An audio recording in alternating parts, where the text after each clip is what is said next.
السلام عليكم ورحمة الله وبركاته. بسم الله الرحمن الرحيم. الحمد لله رب العالمين، وأصلي وأسلم على سيد الأبرار سيدنا محمد وعلى آله وصحبه وسلم أجمعين. السلام عليكم ورحمة الله وبركاته. walaalaha ahlu khayrka meel kasta aad joogtaan oo jecel khayrka inay dhegaystaan, ku dhaqmaan say u helaan ridaha ilaahay subxaanahu wa tacaala iyo raxmadiisa iyo naxariistiisa iyo suu ilaahay ugu dambi dhaafo. qiso cajiib badan ayaan idinkaga sheekeynayaa. maanta caalamka reer galbeedka oo aan ku dhex noolnahay oo saa ula socotaan wax badan oo dhaqamadooda ah shareecada islaamka ay khilaafsan tahay, laakiin waxaa jira waxyaalo fara badan ay ka qaateen diinta islaamka. waxyaalaha ay ka qaateen waxaa ka mid ah xoriyatul qowlka oo ah xaq ka mid ah xuquuqda dasaatiirta caalamka ay qorteen ay bixiyaan. qof insaan ah in uu xaq u leeyahay waxa uu aragti ahaan uu leeyahay isaga inuu soo bandhigi karo cabsi la'aan. dowlad islaam ah ayaa waxaan ka sheekeynayaa madaxweynaheedii ayaa isagoo khudbad jeedinayo oo dadka soo kulmiyey, khudbadaasna uu dhahayo waxaan soo saarayaa amarkaas waxaan rabaa muwaadiniinta meel kasta ay joogaan ee muslimiinta ah sida uu yahay in loo fuliyo. ayaa wuxuu yidhi asmicuunii wa atiicuunii, dadkuu la hadlayay. marka shacabka meesha fadhiyey oo ahaa shacabkii isaga dhegaysanayay muwaadin ka mid ah ayaa gacanta taagay. markaasaa wuxuu yidhi maxaa rabtaa? markaasaa muwaadinka wuxuu yidhi laa nasmacuka walaa nutiicuka, mana ku maqlayno kuma dhegaysanayno waxaad rabta inaad noo sheegto, mana ku adeecayno amarka rabta inaad na siiso. askartii meesha joogtay inay ku carartay ninkii ma soo xirin. madaxweynihii muslimka ahaana ma dhihin ninkan ha la qabto ha la xiro, waa iga hor yimid. laakiin wuxuu dhahay ninyahu muwaadinka ah, adna xaqan kugu leeyahay haddaan ku amro inaad i adeecdo, adna xaq ayaad igu leedahay oo ah danahaaga inaan ka shaqeeyo, wax ku dhibaa inaan kaa ilaaliyo. maxaa dhib ah oo aan ku gaarsiiyey oo aad ii leedahay mana ku dhegaysanayo mana ku maqlayo?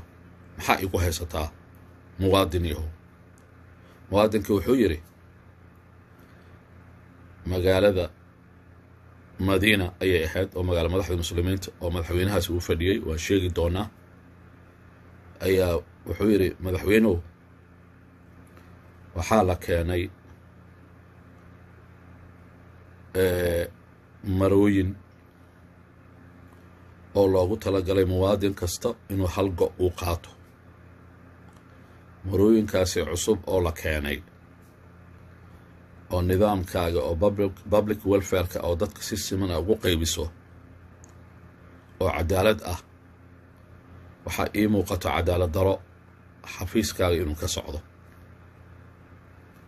cadaalad daradaas waxa waaye maradii la rabay qof walba hal maro inuu qaato, aniga halkii maro waa isoo gaartay, laakiin adiga waxaan kugu arkayaa 2 maro inaad qaadatay. dadkan waa la wada saman yahay, madaxweynaha wuxuu la saman yahay muwaadinka. marka adoo cadaalad daro sameynayo kuma dhegaysanayo mana ku adeecayo. doodiyaa socoto. madaxweynihii wuxuu yidhi haddaan ku qanciyo inaan dulmi samaynin oo cadaalad sameeyey miyay dhegaysanaysaa miyaad deecaysaa? wuxuu yidhi waxaan ku qanco oo cadaalad ah haddaad i tusiso ama imaqashiiso waa ku adeecayaa waa ku dhagaysanayaa waana ku adeecayaa. markaasaa wuxuu yidhi wiilkiisu wuxuu yidhi wiilkaygii istaag,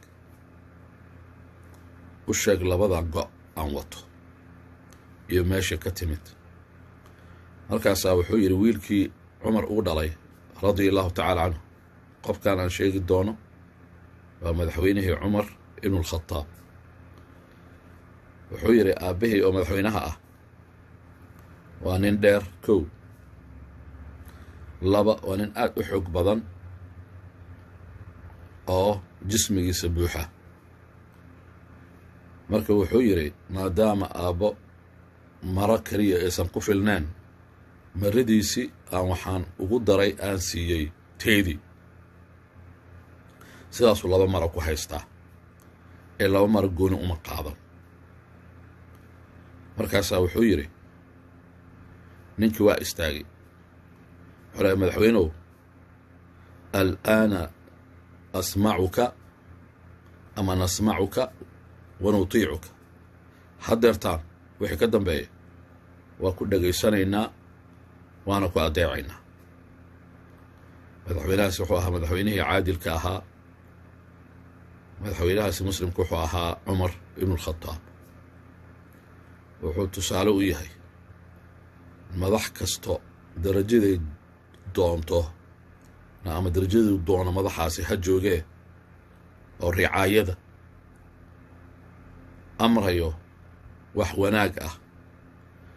haddii muwaadinka uu muwaadinkaasi wax tirsanayo sida madaxweynahaasi uu qanciyo muwaadinkaasi, qayb kastoo madaxda ka mid ah muwaadiniinta muslimiinta inay qanciyaan hadday wax tabanayaan. wasalaamu calaykum waraxmatullaahi wabarakaatu.